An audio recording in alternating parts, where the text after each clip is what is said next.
Hello everyone, welcome to Vandana academy. तो जैसा कि आपकी हिंदी की क्लासें चल रही हैं, डेली आपको पीवाईक्यू दिए जा रहे हैं। डेली आपको पीवाईक्यू की प्रैक्टिस कराई जा रही है विद पेडागोजी के साथ। और साथ ही साथ बीच बीच में मैं आपको हिंदी पेडागोजी की क्लासें भी देती हूँ। तो आज मैं आपके लिए फिर से हिंदी की पेडागोजी की क्लास लेके आई हूँ। ठीक है, टॉपिक बाई वीडियो है आपकी। और इसके अंतर्गत हम क्या क्या पढ़ेंगे ये देखते हैं। चाहे आपका पेपर फर्स्ट हो चाहे पेपर सेकंड हो, दोनों ही पेपरों के लिए ये आपके लिए एक महत्वपूर्ण क्लास होगी। और साथ ही साथ ये आपकी दोनों भाषाओं में, अगर आपने हिंदी के अतिरिक्त भी कोई भी भाषा ली है, ठीक है, चाहे संस्कृत है चाहे आपकी इंग्लिश है, तो उसमें भी ये क्लास एक महत्वपूर्ण भूमिका निभाएगी। तो आप वीडियो के लास्ट तक अवश्य बने रहें। और अगर आपने चैनल को अभी तक सब्सक्राइब नहीं किया है तो सब्सक्राइब भी अवश्य कर लें। चलो देखते हैं इसके अंतर्गत हम क्या क्या पढ़ेंगे। तो सबसे पहले हम पढ़ेंगे भाषा। ठीक है, भाषा क्या है और इसका माध्यम क्या है और इसकी क्या भूमिका है। ठीक है, इसकी भूमिका के बारे में पढ़ेंगे। और फिर है हमारा भाषा अर्जन। भाषा अर्जन किसे कहते हैं और ये एक बच्चा भाषा अर्जन किस तरीके से सीख सकता है, और भाषा अर्जन से आपके प्रश्न अवश्य बनते हैं। फिर मातृभाषा क्या है आपकी, इसे हम देखेंगे। और साथ ही साथ देखेंगे हम अधिगम, यानी भाषा अर्जन और भाषा अधिगम में आपकी क्या क्या अंतर है, इन दोनों में देखेंगे। भाषा अर्जन और भाषा अधिगम में क्या अंतर होता है, इस पर हम चर्चा करेंगे। तो आप वीडियो के लास्ट तक अवश्य बने रहें। भाषा सीखने के क्या चरण हैं, प्रोफेसर स्मिथ के अनुसार बच्चा मतलब 1 साल में कितने शब्द सीखता है, 2 साल में कितने शब्द सीखता है, इन सब पर हम चर्चा करेंगे। वीडियो के लास्ट तक आप अवश्य बने रहें। बिल्कुल भी वीडियो को बीच में स्किप ना करें और वीडियो को ज़्यादा से ज़्यादा अपने दोस्तों को भी शेयर करें। और इसके साथ साथ ही ये पार्ट फर्स्ट है आपका और पार्ट सेकंड भी इसका मिलेगा आपको। ठीक है, और अब आपको डेली मतलब बीच में प्रैक्टिस के साथ साथ और आपको पेडागोजी की सारी क्लासें अवश्य मिलेंगी और हिंदी पेडागोजी की क्लास आपको पूर्ण रूप से कराई जाएंगी। तो चलो शुरुआत करते हैं। सबसे पहले हम बात करते हैं भाषा की।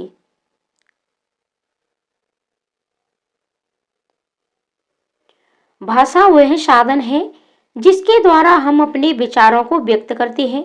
सामान्यतः भाषा को वैचारिक आदान प्रदान का माध्यम कहा जाता है। यानी भाषा क्या है, भाषा एक साधन है जिसके द्वारा चाहे व्यक्ति हो बालक हो, ठीक है, यानी मनुष्य अपने विचारों को व्यक्त करता है। और यानी वैचारिक आदान प्रदान का माध्यम कहा जाता है, यानी एक दूसरे के विचारों के आदान प्रदान का माध्यम जो होता है वो हमारी भाषा होती है। भाषा हमारे विचारों को व्यक्त करने तथा दूसरों के विचारों को समझने का एक साधन है। अर्थात भाषा के माध्यम से ही हम अपने विचारों को व्यक्त करते हैं और दूसरों के विचारों को ग्रहण करते हैं। भाषा केवल संप्रेषण का माध्यम ही नहीं, इसके अन्य कुछ प्रकार हैं। यानी ये संप्रेषण के अलावा भी भाषा हमारी किस किस चीज में हमारी मदद करती है, इसको भी देखते हैं। भाषा विचारों के आदान प्रदान के रूप में, यानी भाषा के द्वारा हम विचारों का आदान प्रदान करते हैं। भाषा सामाजिक जीवन को सार्थक करने के रूप में, अब जब तक हमारी भाषा का विकास नहीं होगा, ठीक है, एक सभ्य समाज के लिए एक भाषा का होना बहुत ही ज़्यादा जरूरी होता है। जैसे कि हमारे जो पशु होते हैं उनकी कोई भाषा नहीं होती है और मनुष्यों की भाषा होती है। तो ये यानी जो सामाजिक जीवन है उसको सार्थक करने के रूप में प्रयोग की जाती है। ज्ञान प्राप्ति करने के साधन के रूप में हमें जब भी हम ज्ञान प्राप्त करते हैं तो इसके लिए भी हमें भाषा की जरूरत होती है। भाषा साहित्य, कला, संस्कृति और सभ्यता को विकसित करने में सहायक के रूप में, यानी हम अपने जो भी हमारा साहित्य होता है, कला है, हमारी संस्कृति है, हमारी जो सभ्यता है, इन सबके विकास में भी भाषा की एक महत्वपूर्ण भूमिका होती है। अब बात करते हैं भाषा अर्जन। और भाषा अर्जन से आपके सीटेट में प्रश्न अवश्य पूछे जाते हैं कि भाषा अर्जन क्या होता है और किस प्रक्रिया द्वारा होता है।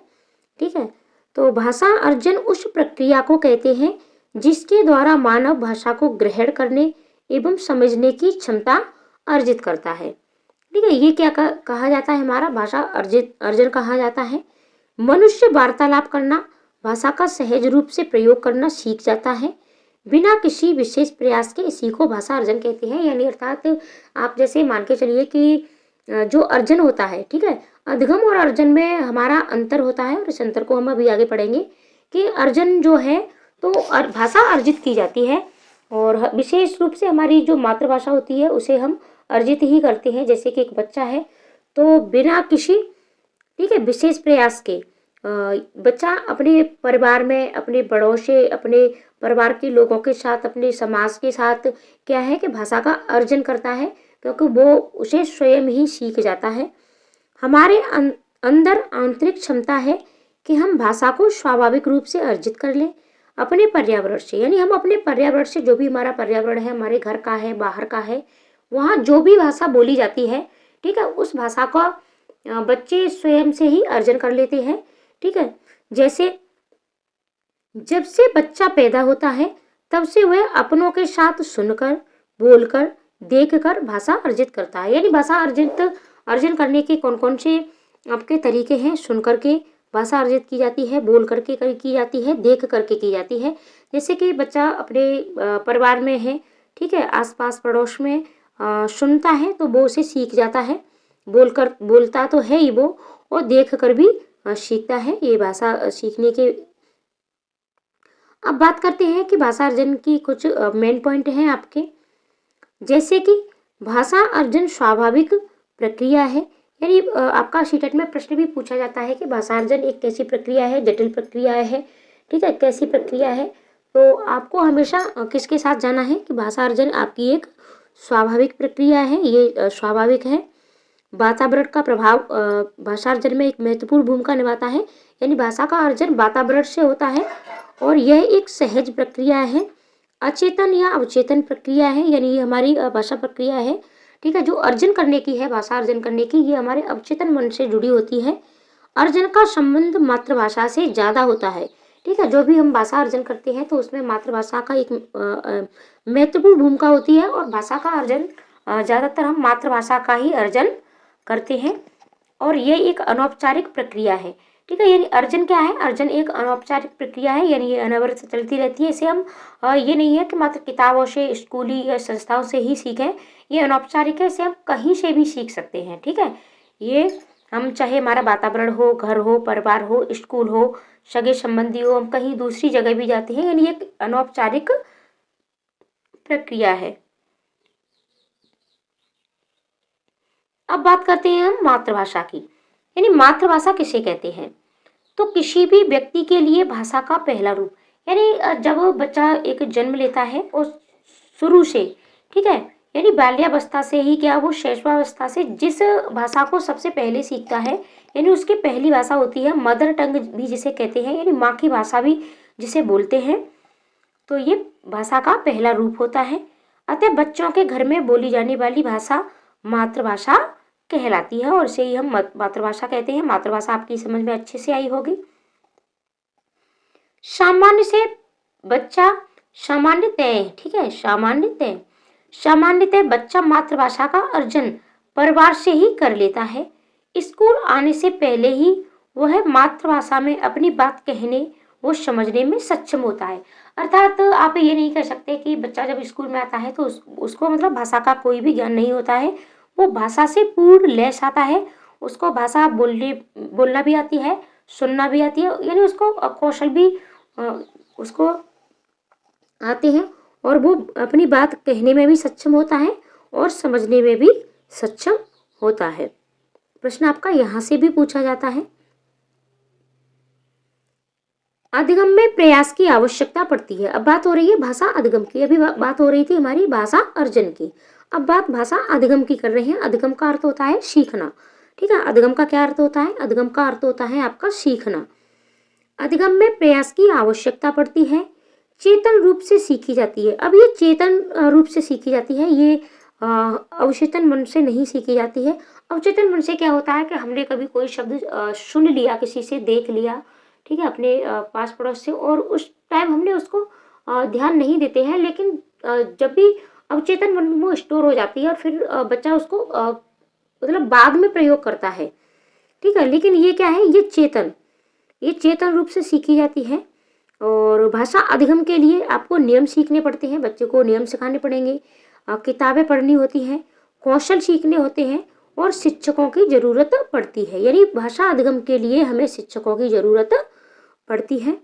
अतः भाषा अधिगम एक औपचारिक प्रक्रिया है, भाषा अर्जन कैसी प्रक्रिया है? भाषा अर्जन एक अनौपचारिक प्रक्रिया है और भाषा अधिगम आपकी औपचारिक प्रक्रिया है। वीडियो पर आप बिल्कुल भी लाइक कमेंट नहीं करते हो। आपके लाइक कमेंट से हम भी मोटिवेट होते हैं, हमें भी लगता है कि आपके लिए चलो कुछ और अच्छा सा करके लेके आएँ और अच्छी आपको वीडियो दें, जिससे आपका सीटेट पहली बार में ही क्लियर हो और आप एक अच्छा स्कोर करें, ठीक है। लेकिन आप हमें बिल्कुल भी मोटिवेट नहीं करते हो। आपके एक लाइक और एक कमेंट से हम मोटिवेट होते हैं। तो प्लीज़ लाइक कमेंट करना भी बिल्कुल मत भूला करो और वीडियो को ज़्यादा से ज़्यादा शेयर कर दो। आपके सपोर्ट से हम भी आगे बढ़ सकते हैं, हमारा भी चैनल मोनेटाइज हो सकता है।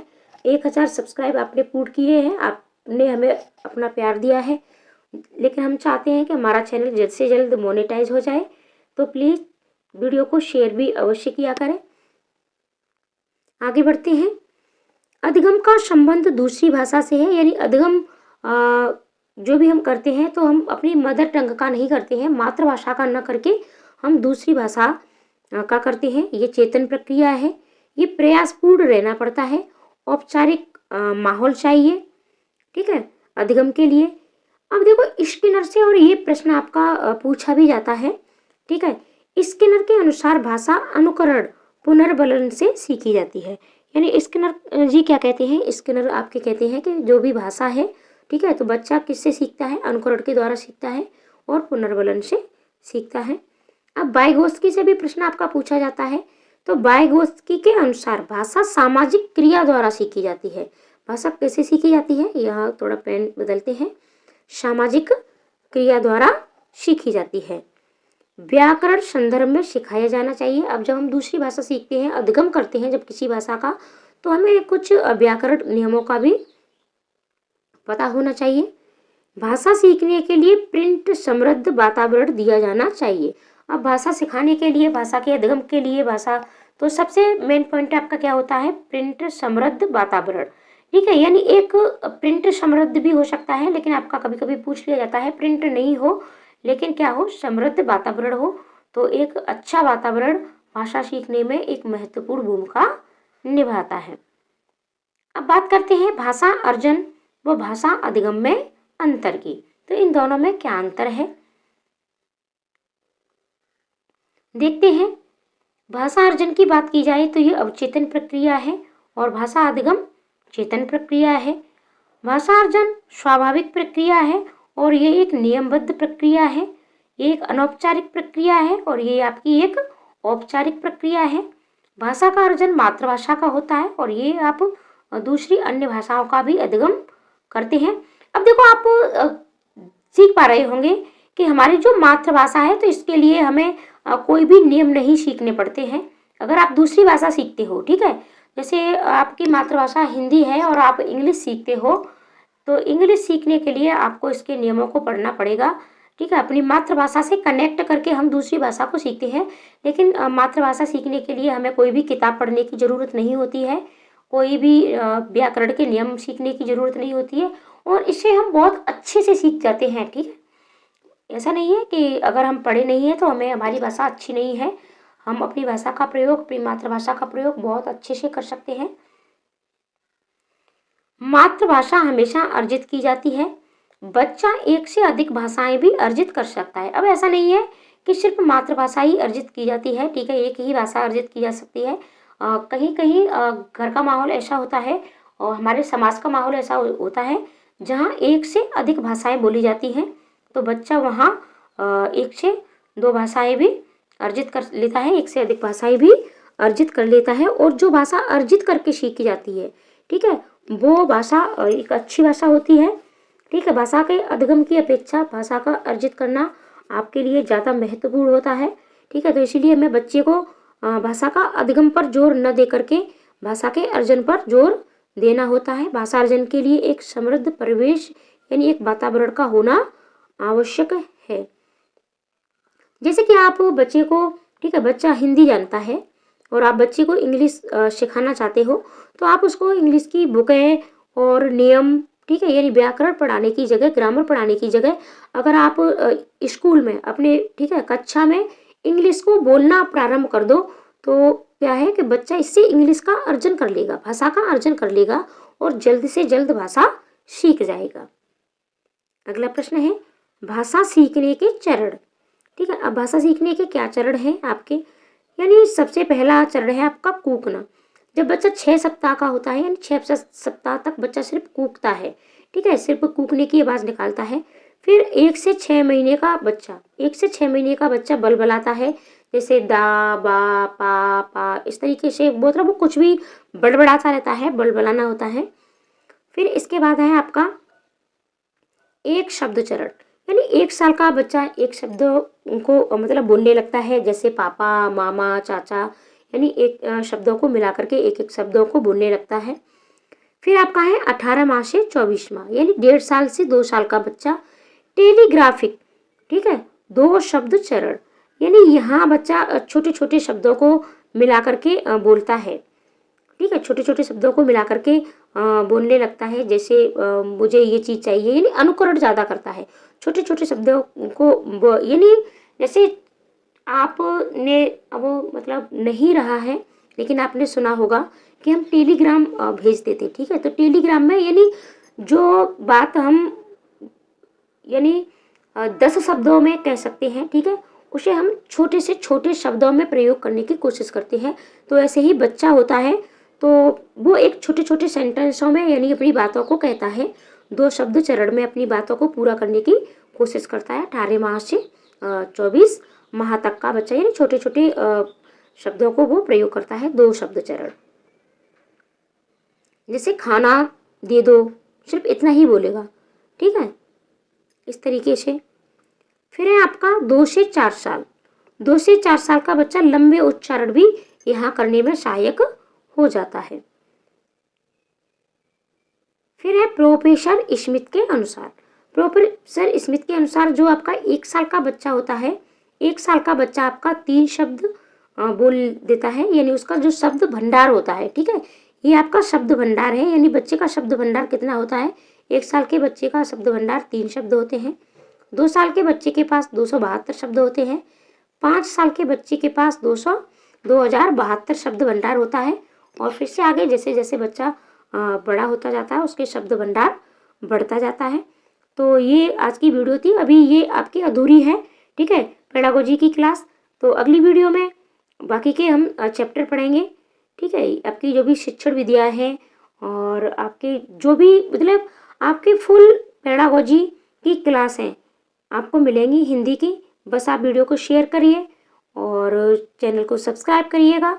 और सारी क्लासें आपको बिल्कुल फ्री में मिलती हैं और पूरी तैयारी आपको बिल्कुल फ्री में कराई जाएगी। तो आप चैनल को सब्सक्राइब अवश्य करें और बने रहें चैनल पर। PYQ तो आपको मिल ही रहे हैं। धन्यवाद पूरी वीडियो देखने के लिए।